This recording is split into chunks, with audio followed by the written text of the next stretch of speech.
ஹரே கிருஷ்ணா. ஓம் நமோ பகவத்தே வாசுதேவாய. ஹரே கிருஷ்ணா. ஸ்ரீமத் பாகவதம் ஸ்கந்தம் 9 அத்தியாயம் 16 க்ஷத்ரிய வம்சத்தை பரசுராமர் அழித்தல் என்னும் தலைப்பில் பதம் 23.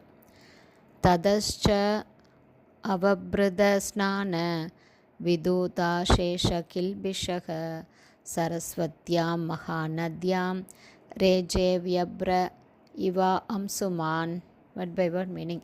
தத அதன் பிறகு, ச மேலும், அவப்ருத ஸ்நான யாகத்தை முடித்த பிறகு நீராடியதன் மூலம், விதூத தூய்மையடைந்தார், அசேஷ எண்ணிலடங்காத, கில்பிஷ யாருடைய பாவ விளைவுகள், சரஸ்வத்யாம் சரஸ்வதி நதிக்கரையில், மகாநத்யாம் இந்தியாவின் மிகப்பெரிய நதிகளுள் ஒன்றான, ரேஜே பகவான் பரசுராமர் காட்சியளித்தார், வியப்ர மேகமற்ற, இவ அம்சுமான் சூரியனைப் போல. டிரான்ஸ்லேஷன். அதன் பிறகு யாகச் சடங்குகளை செய்து முடித்த பரசுராமர் அவப்ருத ஸ்நானம் எனப்படும் ஸ்நானத்தை மேற்கொண்டார். பாவங்களெல்லாம் தீர்ந்தவராக சரஸ்வதி நதிக்கரையில் நின்றிருந்த பகவான் பரசுராமர் மேகமற்ற ஆகாயத்திலுள்ள சூரியனைப் போல பிரகாசமாக காணப்பட்டார். பர்பட் பை ஷில பிரபாத். ஜெய் ஷில பிரபாத். ஸ்ரீமத் பகவத்கீதை 3ஆம் அத்தியாயம் 9வது பதம் கூறுவது போல, யஜ்ஞார்த்தாத் கர்மணோன்யத்ர லோகோயம் கர்மபந்தனக. அதாவது, செயலை விஷ்ணுவிற்கு செய்யும் ஒரு யாகமாக செய்ய வேண்டும்.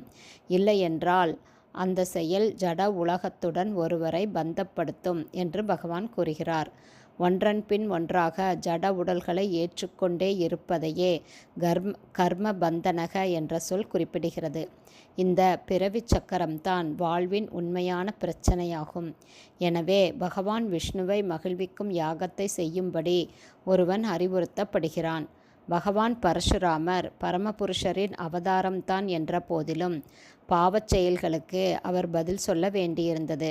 ஜட உலகிலுள்ள ஒருவன் எவ்வளவு கவனமாக நடந்து கொண்டாலும் பாவம் செய்ய விரும்பாத போதிலும் ஏதேனும் சில பாவங்களை செய்தே தீருவான். உதாரணமாக, தெருவில் நடந்து செல்லும் ஒருவன் தன்னை அறியாமலேயே பல எறும்புகளையும் பூச்சிகளையும் மிதித்து கொன்றுவிட கூடும். எனவேதான் பஞ்சமகா யஜ்ஞம் எனப்படும் 5 வகையான யாகங்கள் வேதங்களில் சிபாரிசு செய்யப்படுகிறது. ஆனாலும் இந்த கலியுக மக்களுக்கு சிறந்ததொரு சலுகை அளிக்கப்பட்டுள்ளது. யஜ்ஞைக சங்கீர்த்தன பிராயர் யஜந்தி ஹி சுமேதசக. அதாவது, பகவான் கிருஷ்ணரின் மறைமுக அவதாரமான பகவான் சைத்தன்யரை நாம் வழிபடலாம். கிருஷ்ணவர்ணம் த்விஷா கிருஷ்ணம்.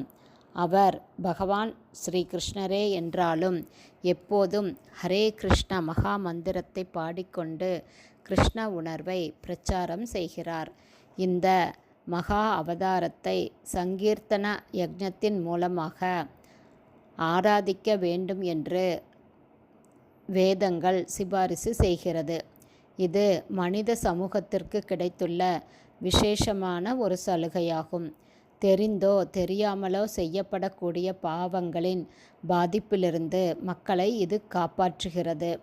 நாம் எண்ணிலடங்காத பாவங்களால் சூழப்பட்டிருக்கிறோம் என்பதால் கிருஷ்ண உணர்வை மேற்கொண்டு ஹரே கிருஷ்ணா கிருஷ்ண கிருஷ்ணா ஹரே ஹரே, ஹரே ராம ராம ராம ஹரே ஹரே என்ற மகா மந்திரத்தை எப்போதும் பாடுவது இன்றியமையாததாகும். ஹரே கிருஷ்ணா. ஸ்ரீமத் பாகவதம் ஸ்கந்தம் 9 அத்தியாயம் 16 க்ஷத்ரிய வம்சத்தை பரசுராமர் அழித்தல் என்னும் தலைப்பில் பதம் 23 ஸ்ரீல பக்திவேதாந்த சுவாமி பிரபுபாதாவின் விளக்க உரை இத்துடன் நிறைவடைந்தது. ஹரே கிருஷ்ணா. குருதேவுக்கு ஜெய். பிரபுபாதுக்கு ஜெய். ஹரி போல்.